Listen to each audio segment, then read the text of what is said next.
Այսօր լրագրողներից մեկը շատ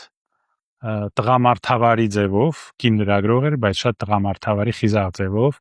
այս սուտ խոսան անհաջող լրագրողին հարց տվեց. ի վերջո գալու են ադրբեջանցիները, թե չեն գալու։ Դուք այս անձի եւ այս խմբի ոճը գիտեք։ Նրանք սկզբից չեն ասում, սկզբից հերկում են, ասում են այսպեսի բան չկա, մենք այսպեսի բան չենք անի,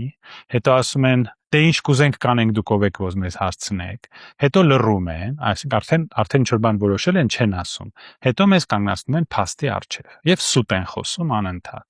Նույն ձևով հանձնեցին Ղարաբաղը, ասում էին չենք հանձնում Ղարաբաղը, նույն ձևով ասում էին ոչ մի Զանգեզուրի միջանցք, ով է ասել Զանգեզուրի միջանցք, հետո բացեցին Զանգեզուրի միջանցքը 74% տալով ԱՄՆ-ին, որից հետո ընկնելու է թուրքերի ձեռը, եւ հետո ուղղակի անունը փոխելով ուզեցին մեզ խաբել։ Նույն ձևով հանձնեցին Թավուշի անկլավները։ Եվ հիմա արդեն հանձնել են, կարծում եմ, Տիգրանակերտը եւ եւս 3 գյուղ Թավուշում։ Այսինքն սրանք անընդհատ սուտ են ասում, անընդհատ թաքցնում են, թե ինչ են բանակցում։ Այն մարդիկ, ովքեր Թավշյա այդ հիմարության ժամանակին խոստանում են, որ մեր հետ անկեղծ կլինեն, մեզ կհարգեն, մեր հետ կխորհրդակցեն։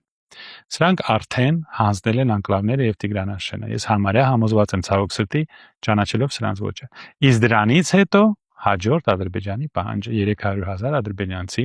վերադառնալու են Հայաստան։ Եվ սրանք չեն ասում, որ մենք այսպեսի բան թույլ չենք տա։ Նրանք չեն ասում, որ չէ թույլ չենք տա։ Նրանք արդեն մեզ պատրաստում են։ Ասել են դա անցյալում ապրել ենք իրանց հետ։ Այո, անցյալում ապրել ենք իրանց հետ։ Անցյալում մենք պատերազմ չունեինք։ Մեր սերունդը գոնե պատերազմի մեջ չէր Ադրբեջանի հետ, դա փոքրիկ տարբերություն է, մենք իրար չենք մորթում այդ ժամանակ, դրա համար ենք հանգիստ ապրում իրար հետ։ Այսինքն 300,000 ադրբեջանցու վերադարձը երևի շատ եւ շատ իրական է, քանի որ այս անձը անգամ չի հերքում դա, արդեն սուտ խոսալն էլ է վերջացել, այսինքն հիմա փաստի առաջական հասնելու մեզ։ Իսկ դրանից հետո Հայաստանը այլևս գոյություն չի ունենալու եւ լինելու է մասսայական արտագաղթ։ Թող այն մարդիկ, ովքեր դեռ կարող են մտածել, ովքեր դեռ այս հիվանդության զոհը չեն դարձել, այս սեկտանտների հիվանդության, թող նրանք պատկերացնեն, թե ինչ է լինելու, երբ 300,000 ադրբեջանցի գա Հայաստան։ Մի քանի օրից սկսելու են բախումներ եւ կռիվներ, դրանից հետո գալու է Ադրբեջանի բանակը։ Մի րոպե չկասկածեք։ Եվ Հայաստան այլևս չի լինելու։ Այն մարդիկ, որոնք